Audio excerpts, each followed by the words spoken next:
just a giant grift. We're here back at the YRefi studio here in Phoenix, Arizona, with Tyler O'Neill, senior editor of the Daily Signal and the author of Making Hate Pay, which is, man, that aged like fine wine here, Tyler. So congratulations on that. You might have to update the book and, give a second edition or something here with these new revelations. So again, this is what's wild about it, though. The SPLC after Charlottesville has this huge boon.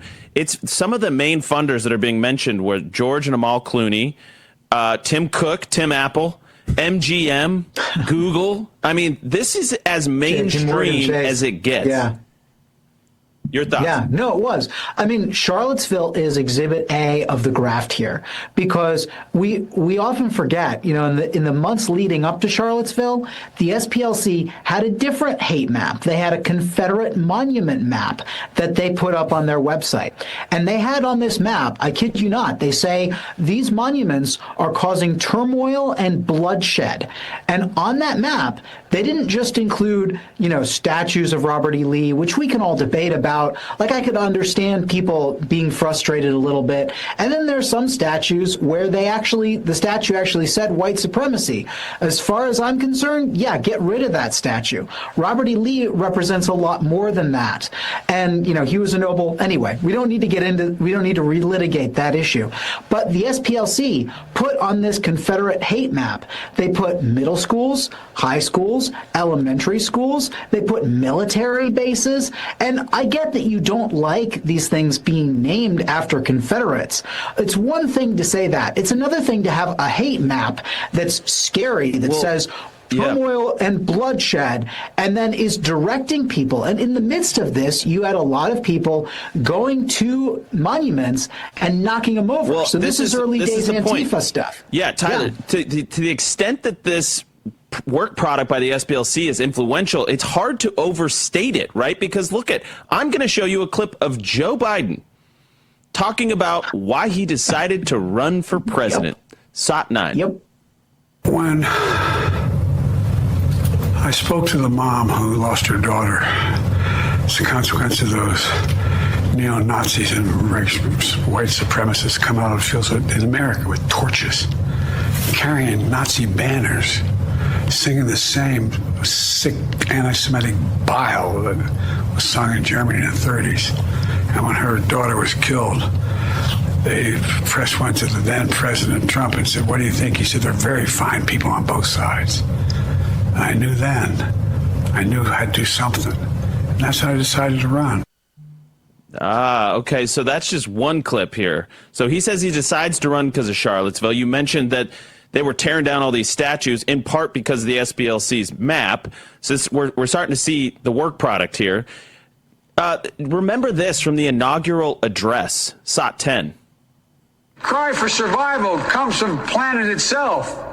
A cry that can't be any more desperate or any more clear. And now, a rise of political extremism, white supremacy, domestic terrorism, that we must confront and we will defeat.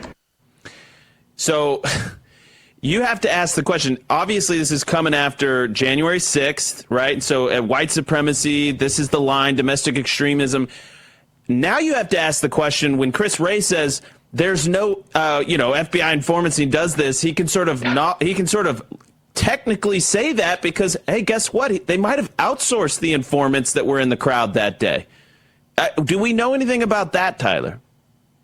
That has not yet been confirmed, but I highly suspect that there might be a connection there. I think it is, we can't go enough on this issue because Biden repeated it over and over again. The left used it. And by the way, right after Biden got inaugurated, according to the SPLC at least, and now we have documents backing this up, many different agencies in the Biden administration went to the SPLC asking looking for advice on how to combat the domestic terrorism threat. So the SPLC was funding and then directing the social media posts of, and then helping this guy bring people to Charlottesville on one side. We talk about very fine people on both sides, which is twisting Trump's words out of context. Yeah, it's a total hoax. Only one of the sides there at Charlottesville was funded by the SPLC, and that's not the one that they claim to be on the side of. Well, and Tyler, I mentioned earlier that the SPLC is absolutely, brazenly, this is not even a question. They are anti-white. So when they talk about domestic violence extremism, that is anti-white. That is their code for we don't like white people. And and I can prove it to you. This is a flashback to Mark Potok, who had in an interview, had a handwritten sort of poster on his wall. Like just a post-it note.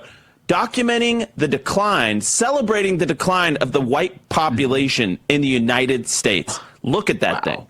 That's a man who is celebrating, who is eager about the coming majority of white America. Now, that is racism. That is racism right there.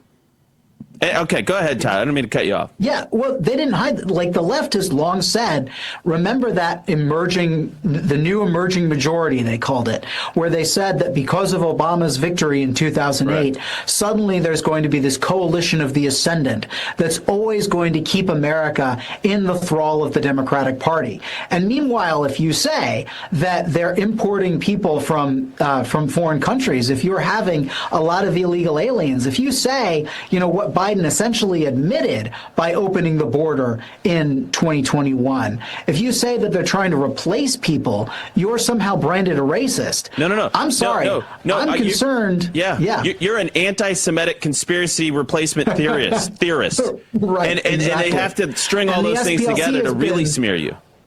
Yeah, the SPLC has been leading that charge in condemning people for this for forever. And it's like, no, I know a lot of people who want to enforce immigration law, who want to make sure that every person who comes here legally for reasons that are honoring our country, that have nothing to do with race, frankly. But the way that the left has been pushing this constant, like, oh, minorities should take over, we'll have infinite power, I think that has been exacerbating. And part of what we saw with the SPLC is exacerbating racial divisions in the country. It was always by design. Tyler O'Neill, senior editor of the Daily Signal and author of the book, Making Hate Pay. We'll